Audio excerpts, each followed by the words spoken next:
दोस्तों, कभी एकांत में बैठिए और खुद से एक सवाल पूछिए।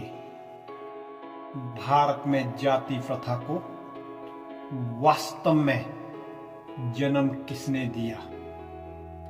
क्या मनुस्मृति ने या फिर समाज ने खुद अपने चारों ओर जातिवाद की ये दीवारें खड़ी कर ली थी? इसी एक सवाल के भीतर भारत के हजारों वर्षों की पीड़ा, संघर्ष, राजनीति और सच छुपा हुआ है। क्योंकि सच यह है कि जातिवाद कोई एक दिन में खड़ी होने वाली दीवार नहीं है। यह वह दीवार है जिसे हमने पीढ़ी दर पीढ़ी, ईंट दर ईंट, आदतों और भावनाओं से जमाया है। कभी राजनीति के नाम पर, कभी सामाजिक व्यवस्था के नाम पर, कभी आर्थिक स्वार्थ के नाम पर, कभी धर्म के नाम पर यह दीवार मोटी होती गई, ऊंची होती गई और हमारी नजरों को भी छोटा बनाती गई। मनुस्मृति एक ऐसा नाम जिसे सुनते ही करोड़ों लोग या तो आक्रोश से भर जाते हैं या श्रद्धा से झुक जाते हैं। लेकिन क्या हम में से किसी ने उसका सच में गहन अध्ययन किया है या बस सुनी सुनाई बातों पर विश्वास कर लिया? अक्सर हम किताबों को नहीं पढ़ते हैं। हम उनके बारे में फैलाई गई अफवाहें, कहानियां, किसी नेता की बयानबाजी, किसी आंदोलन की आवाज पर ही भरोसा कर लेते हैं। मनुस्मृति का नाम आते ही कई लोगों के दिमाग में एक आक्रोश पैदा होता है कि यह जातिवाद की जननी है। पर क्या सच में ऐसा ही है या हमने यूं ही इसकी निंदा की? यह सवाल उतना ही बड़ा है जितनी बड़ी भारत की आत्मा की कहानी है। वो किताब जो हजारों साल पहले लिखी गई थी, जब समाज दिशाहीन था, जब समाज की दिशा तय नहीं थी, जब हर कोई अपने कर्तव्यों की परिभाषा खोज रहा था, जब सभ्यता निर्माण के दौर में थी, जब एक व्यवस्था की जरूरत थी, तब उस किताब के माध्यम से महर्षि मनु ने समाज को एक रूपरेखा दी थी। एक ऐसी व्यवस्था जो काम के आधार पर थी, जो नाम के आधार पर नहीं थी। सोचिए उस समय समाज कैसा रहा होगा। ना कोई पुलिस, ना अदालतें, ना संविधान, ना कोई स्थापित व्यवस्था। हर जगह संघर्ष, अस्त व्यस्त जीवन, अराजकता और असुरक्षा। ऐसे समय में समाज को दिशा देने के लिए नियम चाहिए थे, व्यवस्था चाहिए थी, एक खाका चाहिए था और मनुस्मृति किसी धर्म ग्रंथ की तरह नहीं, बल्कि सामाजिक मार्गदर्शन की तरह आई। उसमें जाति नहीं, कर्तव्य आधारित वर्ग व्यवस्था थी। वो किताब उस युग के हालात की देन थी, जब सारी दुनिया शिक्षा से विहीन, भूखी नंगी, खाना दोष, पेट की आग बुझाने के लिए घूमा करती थी। जब लूटमार लोगों का मुख्य धर्म था, मनुस्मृति उन परिस्थितियों की मांग के अनुसार थी। जब युद्ध, व्यापार, शिक्षा और सेवा, इन सबको एक व्यवस्था में पिरोना जरूरी था। उस किताब के नियमों को मानना आज के संविधान की तरह जरूरी नहीं था। लोगों को विकल्प था, वो उसे माने या ना माने, और यही बात उसे धर्म ग्रंथ नहीं बल्कि सामाजिक संहिता बनाती है। महर्षि मनु ने अपनी किताब में लिखे नियमों को जोर जबरदस्ती लोगों पर नहीं थोपा था। लोगों ने अपनी रुचि के आधार पर, अपनी इच्छा से अपना व्यवसाय चुना था। आज के दौर में किसी भी नियम से अगर हमें थोड़ा भी ऐतराज होता है, हम कह देते हैं थोप दिया गया। पर उस दौर में कौन थोपने वाला था? कौन सा दंड विधान था? किसके पास हथियार थे? कौन था जो लाखों लोगों पर नियम लागू कर देता? जीवन तो अस्त व्यस्त था, बचना मुश्किल था। किताबें कोई मजबूरी नहीं थी, बल्कि सहारा थी। लोग वही मानते थे जिसमें उन्हें जीवन आसान दिखता था, तनाव कम होता था और समाज चलने योग्य बनता था। यानी मनुस्मृति आदेश नहीं था, व्यवस्था का प्रस्ताव था। चाहो तो मानो, नहीं तो छोड़ दो। लेकिन दोस्तों, मनुस्मृति भारतीय इतिहास का, खास करके सनातन धर्म के इतिहास का ऐसा पहला ग्रंथ नहीं था जिसमें काम के आधार पर समाज को बांटा गया था। ऐसी पहली किताब नहीं थी जिसमें जाति सूचक शब्दों का जिक्र पहली बार किया गया था। मनुस्मृति से पहले भी भारतीय समाज में अनेक ऐसे ग्रंथ थे जिसमें जाति सूचक शब्द थे, लेकिन भारतीय समाज में जाति और वर्ण व्यवस्था की चर्चा अक्सर मनुस्मृति के साथ जोड़ दी जाती है, जैसे यह व्यवस्था उसी ग्रंथ से शुरू हुई थी। लेकिन भारतीय इतिहास इससे बिल्कुल अलग तस्वीर दिखाता है।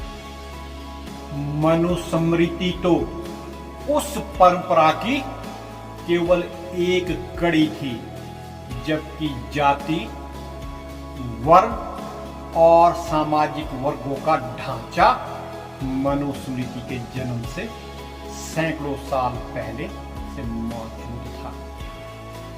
ऋग्वेद, जो मनुस्मृति से लगभग 1500 वर्ष पहले लिखा जा चुका था, अथर्ववेद जो मनुस्मृति से लगभग 1200 वर्ष पहले लिखा जा चुका था।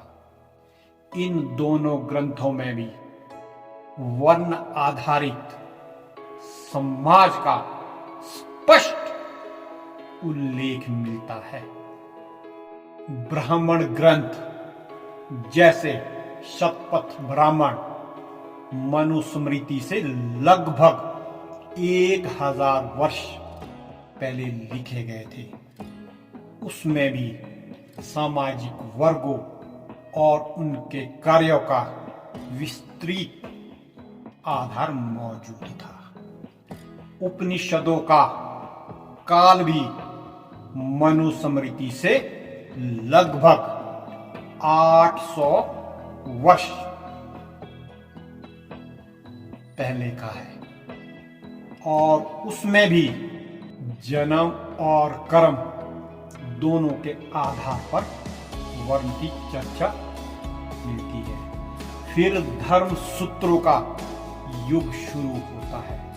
गौतम धर्म सूत्र जो मनुस्मृति से लगभग 500 से 600 साल पहले लिखा गया था। बौधायन धर्म सूत्र जो मनुस्मृति से 500 वर्ष पहले लिखा गया था। आपस्तम्भ धर्म सूत्र जो लगभग 400 वर्ष पहले लिखा गया था। इन सभी धर्म सूत्रों में समाज की ऊंच नीच, विवाह के नियम, वर्ग के अनुसार दंड सब कुछ पहले से व्यवस्थित था। इतना ही नहीं, महाभारत उसमें भी वर्ण, जाति के मिश्रण, जन्म और कर्म दोनों के आधार पर वर्ग तथा सामाजिक सीमाएं साफ साफ दिखाई देती है। इन सब ग्रंथों का अध्ययन करने से पता चलता है कि जाति, वर्ण और समाज का ढांचा मनुस्मृति की देन नहीं था। यह व्यवस्था तो उससे सैकड़ों वर्ष पहले ही समाज का हिस्सा बन चुकी थी। फिर भी आज जब जातिवाद पर चर्चा होती है तो निशाना सिर्फ मनुस्मृति को बनाया जाता है। इसके पीछे एक बड़ा कारण यह है कि आम लोगों को वेद, उपनिषद, धर्म सूत्रों, ब्राह्मण जैसे ग्रंथों के नाम तक पता नहीं थे और ना ही मनुस्मृति की निंदा करने वालों ने इन सब ग्रंथों का अध्ययन किया होगा। लेकिन मनुस्मृति का नाम सभी जानते हैं, निंदा करने वाले भी और निंदा सुनने वाले भी। इसलिए राजनीतिक और सामाजिक रूप से सबसे आसान था कि हजारों साल पुराने सामाजिक ढांचे का दोष केवल एक पुस्तक पर डाल दिया जाए,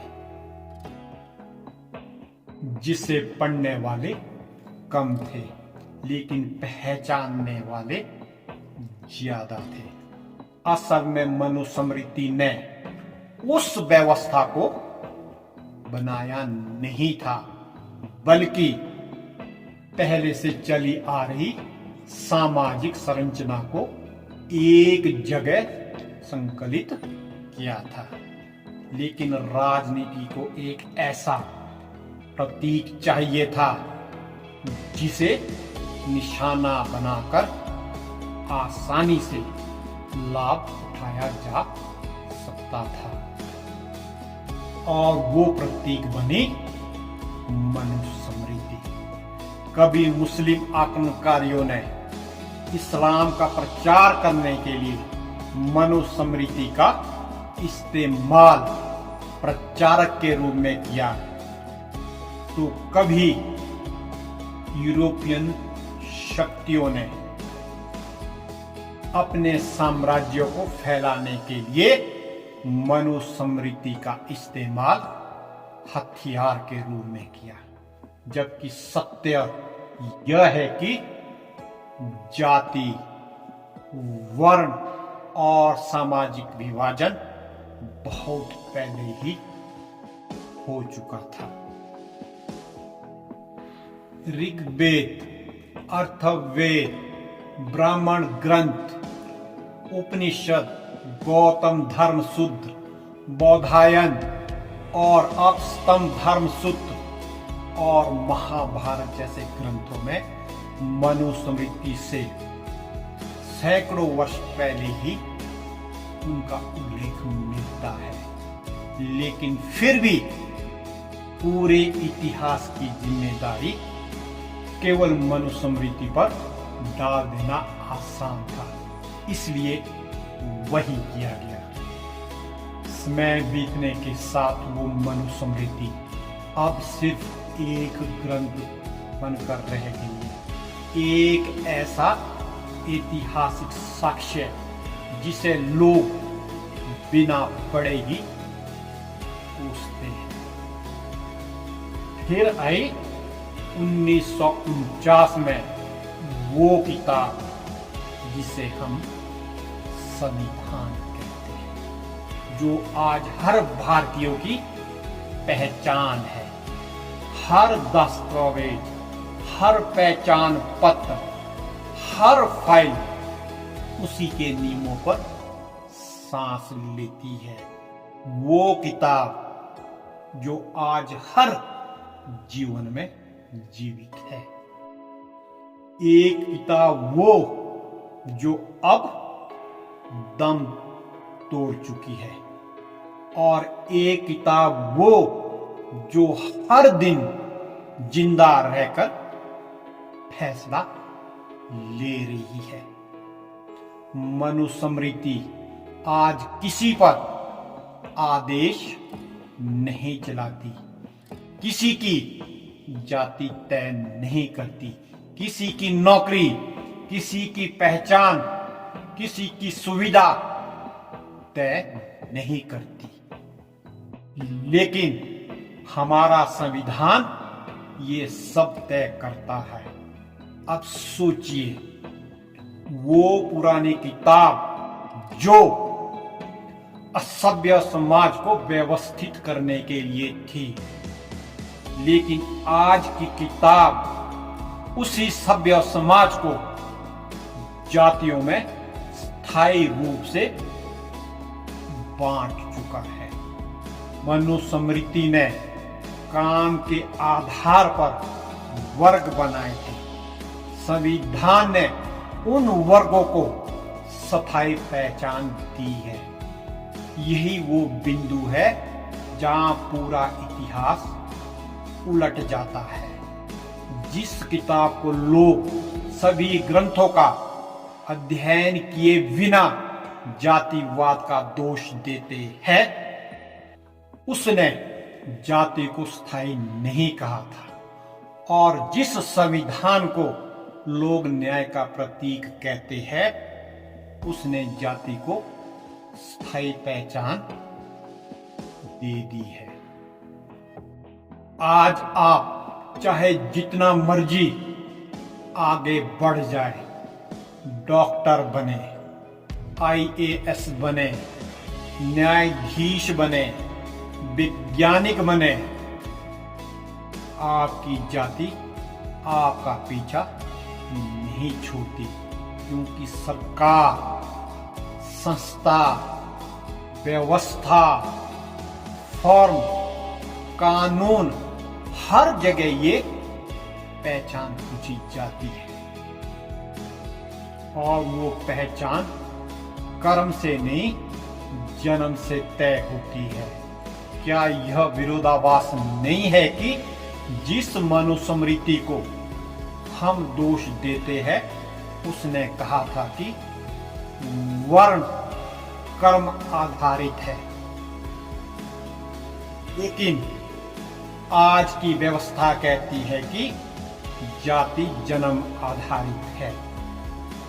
मनुस्मृति ने कहा था कर्म के आधार पर वर्ण बदल सकता है, लेकिन आज संविधान कहता है जन्म के आधार पर ही तुम्हारी जाति तय होगी।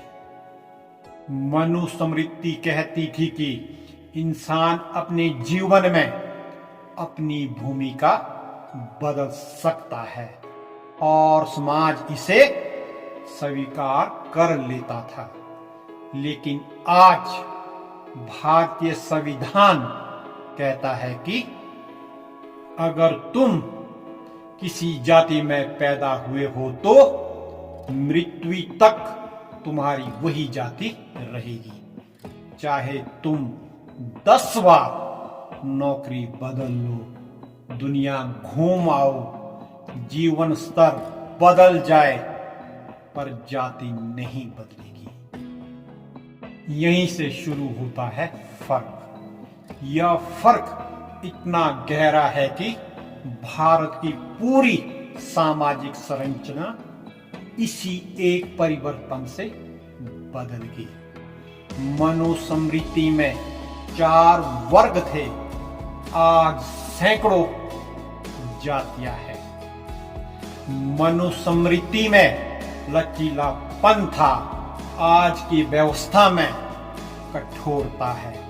मनुस्मृति समाज के लिए मार्गदर्शन थी, आज की जाति व्यवस्था पर सरकारी मोहर है।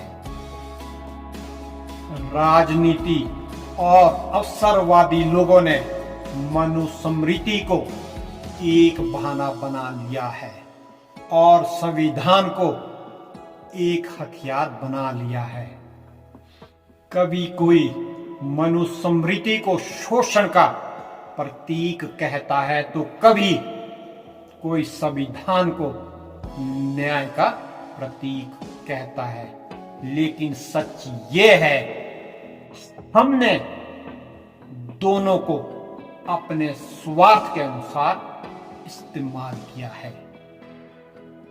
सबसे बड़ी बात यह है कि हम इतिहास को समझते नहीं है, बस हम उसका उपयोग करते हैं, वो भी अपने फायदे के हिसाब से। जब राजनीति को जरूरत पड़ी तो उसने मनुस्मृति को खलनायक बना दिया। जब वोट की जरूरत पड़ी तो संविधान के जरिए जातियों को हथियार बना दिया। जब सामाजिक आंदोलन को गुस्से की जरूरत थी, मनुस्मृति को जाति के नाम पर आग दिखा दी गई, और जब वोट बैंक की जरूरत थी, नई नई जातियां पैदा कर दी गई। कभी राजनीतिक फायदा उठाने के लिए, कभी अपना वर्चस्व बचाने के लिए, कभी अपना नाम राजनीति में चमकाने के लिए हमने इन दोनों ग्रंथों का उपयोग किया है। एक वो जो अब मर चुकी है और एक वो जो हर रोज इस्तेमाल हो रही है, यानी दोष दोनों में नहीं है। दोष हमारी उस मंशा में है जो इन दोनों किताबों का उपयोग अपने फायदे के लिए करते हैं, समाज के लिए नहीं। अब सोचिए, अगर मनुस्मृति इतनी विभाजनकारी थी तो उस असभ्य काल में सिर्फ 4 वर्ग और 4-5 उपजातियां ही क्यों थी? वो 4 जिम्मेदारियां, वो 4 रास्ते, वो 4 कर्म, बस इतना ही। ना कोई सैकड़ों जातियां, ना कोई सैकड़ों उपजातियां, सिर्फ 4 वर्ग, बस 4। ब्राह्मण, क्षत्रिय, वैश्य, शूद्र, इससे ज्यादा कुछ भी नहीं। आज पूरे देश में सैकड़ों जातियां, तो फिर कहिए किसने समाज को ज्यादा बांटा? मनुस्मृति ने या राजनीति ने?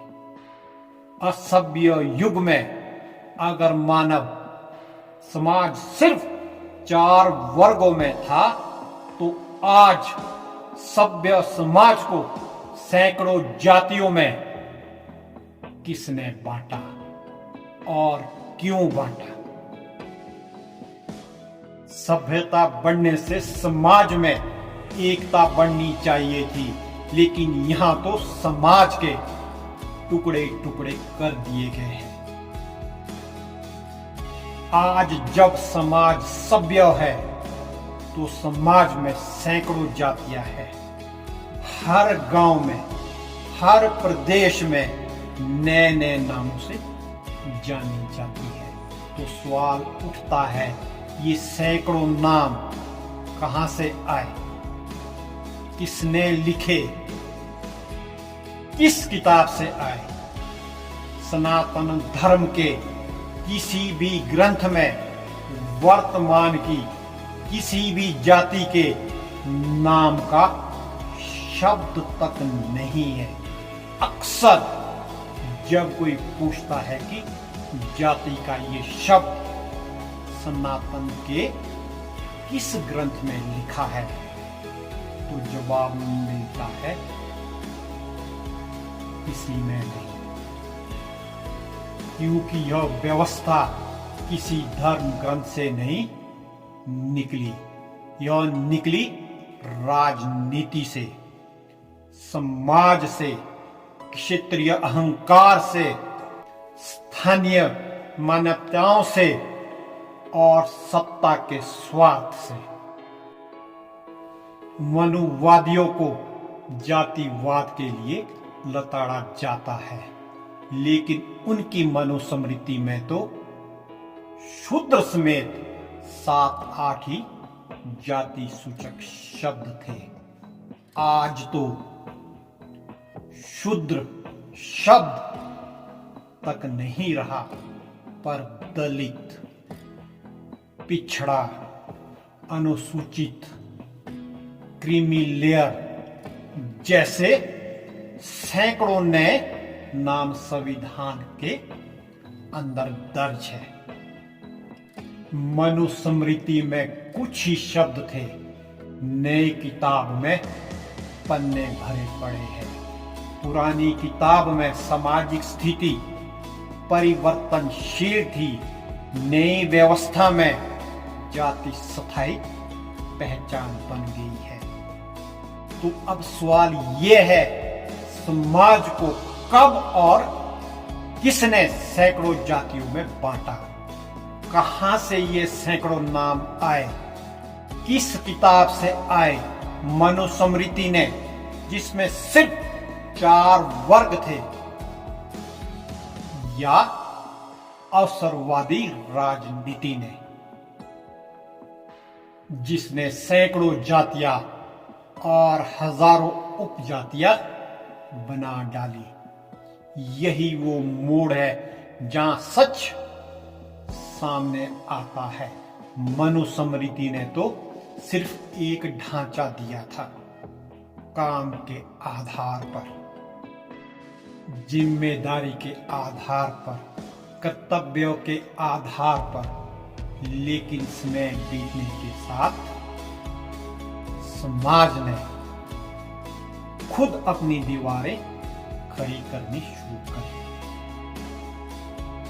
हर गांव ने अपना नाम बनाया, हर पेशे ने अपना समूह बनाया, हर समूह ने अपनी अलग पहचान गढ़ ली। धीरे धीरे यह पहचान समाज की मजबूरी नहीं, उसका गर्व, उसका अहंकार, उसका राजनीतिक हथियार बन गई। संविधान के अंदर हर पहचान के लिए एक कॉलम है। हर फॉर्म में, हर सरकारी दफ्तर में पहला सवाल होता है, जाति क्या है? कभी सोचा है? स्कूल के फॉर्म से लेकर नौकरी की साक्षात्कार तक, पासपोर्ट से लेकर सरकारी योजना तक, हर जगह पहला सवाल नाम क्या है के बाद आता है जाति क्या है। जिस देश ने जातिवाद को खत्म करना था, वही देश जाति को आधिकारिक पहचान बना चुका है। आपकी जाति आपके प्रमाण पत्र में दर्ज होती है। आपकी किस्मत आपके जाति प्रमाण पत्र में बंद होती है। वो किताब जिसे मनुस्मृति कहा गया, वो कर्म को प्राथमिकता देती थी। वो कहती थी जो शिक्षा देता है वो ब्राह्मण है, जो रक्षा करता है वो क्षत्रिय है, जो व्यापार करता है वो वैश्य है, और जो सेवा करता है वो शुद्ध है। यानी कर्म ही पहचान थी। वर्ण व्यवस्था का आधार ज्ञान, शौर्य, व्यापार, सेवा, यह वो सोच थी जहां सामाजिक संरचना एक दूसरे पर निर्भर करती थी, विभाजित नहीं होती थी। किसी की पहचान जन्म से नहीं, कर्म से तय होती थी। अगर कोई शिक्षा देता था तो वो ब्राह्मण था, चाहे वो किसी भी घर में पैदा हुआ हो। अगर कोई रक्षा करता था वो क्षत्रिय था, चाहे उसकी वंशावली कुछ भी हो। यह सोच आज के युग में असंभव सी लगती है, लेकिन वही सोच भारत को विश्व गुरु बनाने वाली थी। मनुस्मृति के अध्याय 10 श्लोक 65 में साफ लिखा है, शूद्र भी ब्राह्मण बन सकता है और ब्राह्मण भी शूद्र बन सकता है यदि कर्म बदल जाए। यह सिर्फ एक लाइन नहीं थी, यह एक युग की घोषणा थी। इसका अर्थ था इंसान अपने प्रयासों से बदल सकता है, ऊपर उठ सकता है, सम्मान पा सकता है। लेकिन आज की व्यवस्था में यदि कोई जन्म से ब्राह्मण है तो उसकी पहचान आजीवन वही रहेगी, चाहे उसके कर्म कितने ही बुरे क्यों ना हो। यह अंतर बताता है कि कौन सी किताब जंजीर थी और कौन सी किताब रास्ता। सोचिए उस युग में ये कितनी प्रगतिशील सोच थी। जब बाकी दुनिया में इंसान खरीदे और बेचे जा रहे थे, तब भी भारत कह रहा था कर्म प्रधान है, जन्म नहीं। यह वो समय था जब दुनिया गुलामी के अंधकार में डूबी थी, जब इंसान को वस्तु समझा जाता था, जब यूरोप अफ्रीका में लोग बाजारों में बेचे जाते थे। और उस समय भी भारत कह रहा था इंसान की कीमत जन्म में नहीं कर्म में है। इतिहास के पन्नों पर यह एक ऐसी रोशनी थी जिसने भारत को बाकी सभ्यताओं से अलग खड़ा किया था। भगवत गीता में भी भगवान श्री कृष्ण ने यही कहा था, गुण और कर्म के आधार पर 4 वर्ण मैंने ही बनाए हैं। गीता ने पुनः स्पष्ट किया, पहचान जन्म से नहीं, योग्यता और कर्म से बनती है। अगर मनुस्मृति गलत होती तो क्या गीता में उसी बात को दोहराया जाता? नहीं। यह प्रमाण है कि उस युग में जाति नहीं थी, वर्ण था, और वो भी कर्म आधारित। विश्वामित्र क्षत्रिय होकर ब्राह्मण बने, परशुराम ब्राह्मण होकर क्षत्रिय बने, वाल्मीकि समाज के सबसे निचले तबके से थे और उन्होंने रामायण जैसा अमर महाकाव्य लिखा जिसे आज सनातन धर्म का प्रतीक माना जाता है, जिसे हर घर में भगवान राम के रूप में पूजा जाता है। अगर जातिवाद तब सचमुच कठोर होता तो क्या वाल्मीकि महर्षि कहलाते? कभी नहीं। लेकिन मनुवादियों ने वाल्मीकि को पूजनीय कहा। क्यों? क्योंकि उस युग में ज्ञान और कर्म ही सम्मान का आधार थे। इतिहास गवाह है, यदि जातिवाद तब सचमुच इतना क्रूर होता तो वाल्मीकि कभी महर्षि ना बनते, विश्वामित्र कभी ऋषि ना कहलाते, परशुराम कभी योद्धा ना बनते। दूसरी तरफ आज आप चाहे कितना ही ज्ञान ले आए, आपकी जाति आपके दस्तावेजों के अनुसार ही रहेगी। माना कि मनुस्मृति में बहुत पक्षपात के बीज थे, माना उसमें शूद्रों के साथ बहुत भेदभाव किया गया था, लेकिन सवाल ये है, क्या आज हम उससे मुक्त है या कहीं हमने उस भेदभाव को नया रूप तो नहीं दे दिया है?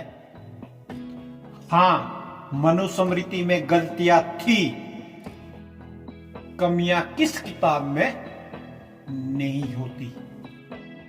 संविधान में भी है, जिसे उच्च शिक्षा प्राप्त लोगों ने लिखा था। उसके बावजूद भी इसमें शुरू से ही संशोधन होते रहे हैं। ये संशोधन तभी होते हैं जब कोई कमी रह गई हो, और ये खामियां समय बीतने के साथ नजर आती है।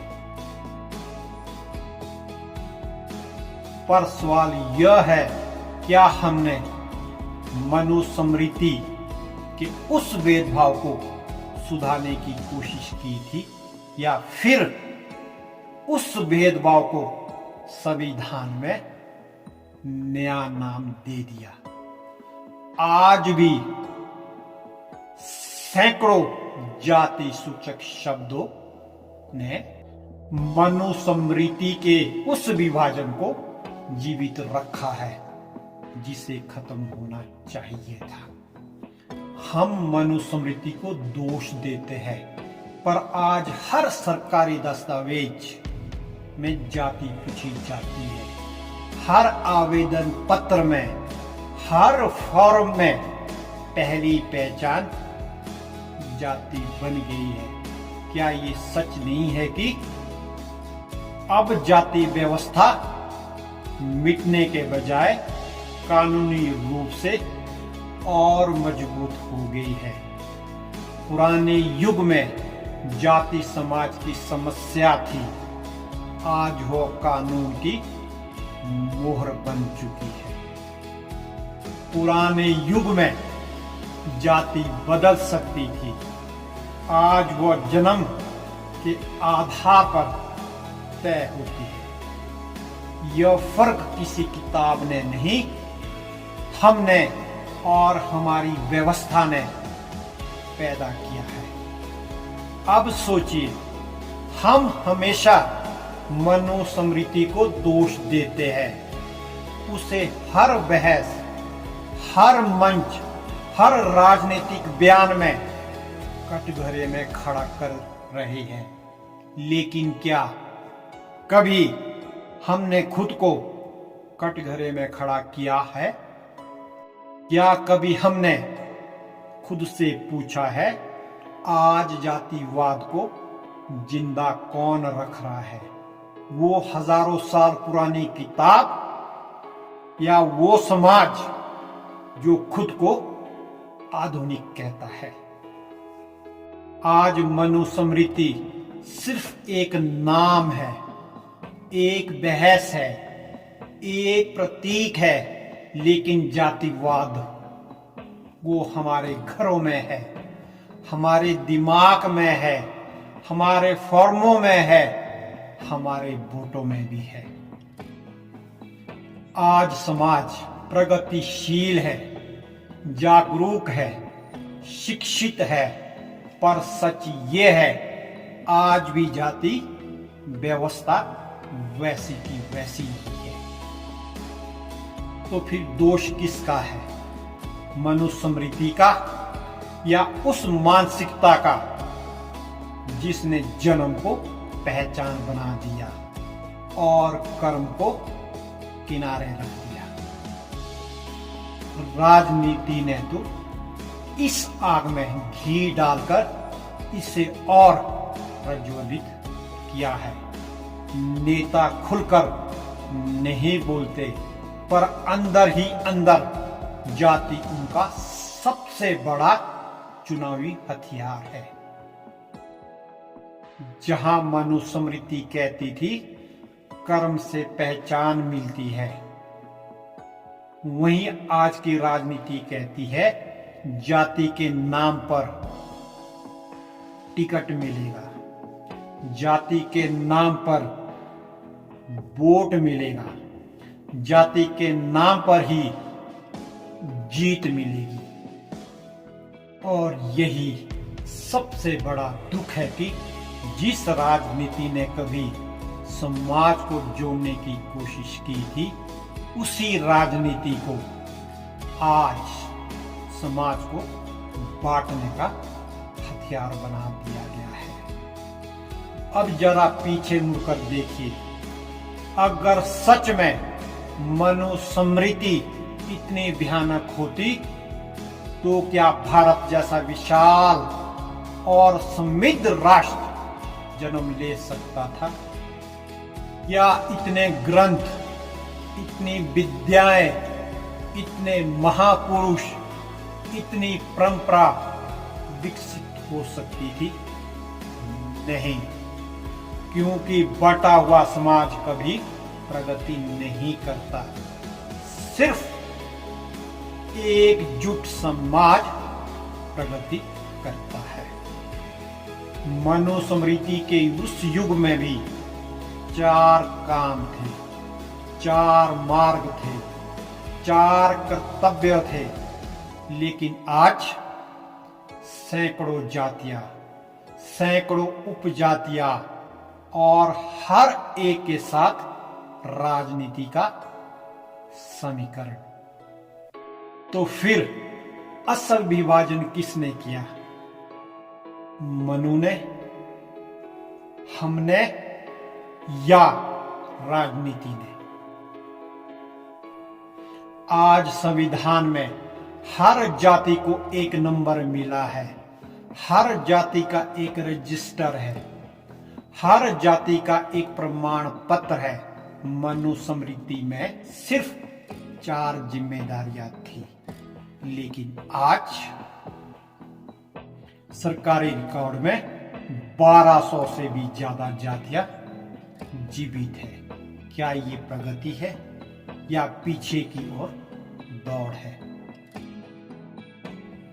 हम कहते हैं मनुस्मृति जातिवादी थी, पर वही मनुस्मृति कहती है कर्म बदलो पहचान बदल जाती है।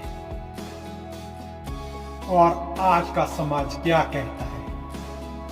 जन्म बदलो तब जाति बदलेगी, पर जन्म कोई बदल नहीं सकता, इसलिए जाति स्थायी ही रहेगी।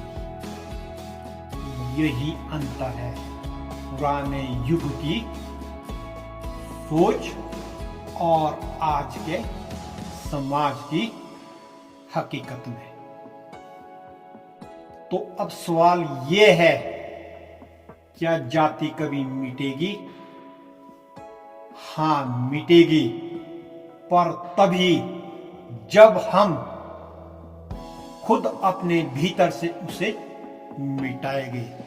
जब हम कहेंगे जाति मेरी पहचान नहीं, कर्म मेरी पहचान है, जन्म मेरी योग्यता नहीं, कर्म मेरी योग्यता है। भारत तब बदलेगा जब हर भारतीय ये कहेगा मेरी जाति एक ही है, भारतीय। जब समाज कहेगा जाति प्रमाण पत्र नहीं चाहिए, मुझे कर्म प्रमाण पत्र चाहिए। जब राजनीति जाति का समीकरण नहीं, कौशल का मूल्य देखेगी। और सबसे जरूरी बात, जब चुनाव जाति के नाम पर नहीं, विचारों के नाम पर लड़े जाएंगे, तभी भारत वो बनेगा जो बनने का वो पात्र है। एक ऐसी भूमि जहां इंसान पहले है, बाकी सब बाद में। और याद रखिए, हमारी लड़ाई मनुस्मृति से नहीं है, हमारी लड़ाई अपने ही मन में बनी हुई उन दीवारों से है जिन पर हमने खुद ताले लगाए हुए हैं। जिस दिन हम ये ताले खोल देंगे, उस दिन मनुस्मृति भी अप्रासंगिक हो जाएगी और जातिवाद भी, और वही दिन भारत की असली आजादी का दिन होगा। अब असली सवाल यह है कि जाति की जड़ें आखिर खत्म क्यों नहीं हो रही? क्यों? क्योंकि जाति अब सिर्फ समाज की गलती नहीं, ये एक प्रणाली बन चुकी है। एक ऐसी प्रणाली जिसे राजनीति ने पोषित किया है, समाज ने अपनाया है और कानून ने स्थायी बना दिया। लेकिन सच यह भी है कि कोई भी प्रणाली मानव चेतना से बड़ी नहीं होती। किसी भी ग्रंथ की शक्ति मनुष्य से ज्यादा नहीं होती, और कोई भी संविधान, कोई भी किताब मानव मन में बैठ चुकी दीवारों से मजबूत नहीं हो सकती। दुनिया बदलती है तभी जब मन बदलता है, और यही वो मोड़ है जहां हमें रुककर खुद से एक अंतिम सवाल पूछना होगा। क्या हम सच में भारत को जातियों से ऊपर उठाकर देखना चाहते हैं या फिर बस बहसें, आरोप, ट्वीट और नारों में उलझकर उसी विभाजन को ढोते रहना चाहते हैं जिसने सदियों से हमें खोखला किया है। जैसे पहले योग्यता से बड़ी जाति थी, वैसे ही आज भी योग्यता से बड़ी जाति है, सिर्फ नंबर आगे पीछे हुए हैं। ये कितना बड़ा व्यंग्य है उस समाज पर जिसने दुनिया को कर्म की श्रेष्ठता सिखाई थी। पुराने भारत में ज्ञान का सम्मान था, आज पहचान का सम्मान है। पुराने भारत में कर्म का मूल्य था, आज जाति का मूल्य है। इसलिए जाति अब मिटती नहीं, कागजों में और मजबूत होती जा रही है। इतिहास हमेशा दमन से नहीं बदलता, सत्य से बदलता है। और सत्य यह है कि जाति किसी किताब से नहीं आई थी, तो किसी किताब से जाएगी भी नहीं। वो बदलेगी तभी जब सोच बदलेगी। अब कल्पना कीजिए एक ऐसे भारत की जहां बच्चे का भविष्य जाति प्रमाण पत्र नहीं तय करता, उसका कौशल तय करता है। जहां किसी भी फॉर्म पर जाति का कलम ही ना हो, जहां आरक्षण जरूर हो लेकिन जाति के नाम पर नहीं, सिर्फ आर्थिक स्थिति के नाम पर, ताकि जो सच में वंचित है वही लाभ पाए। सोचिए कितना महान देश बन जाएगा एक ऐसा भारत जहां कोई खुद को दलित, पिछड़ा, स्वर्ण ना कहे। हर व्यक्ति सिर्फ एक ही बात कहे, मैं भारतीय हूं। यही वो भावना है जो मनुस्मृति के युग को भी महान बनाती थी, और यही वो भावना है जो संविधान के असली उद्देश्यों के लिए भी जरूरी है। ना मनुस्मृति बुरी थी, ना संविधान बुरा है। बुरी हमारी मानसिकता है जो अपने फायदे के लिए समाज को बांटती है।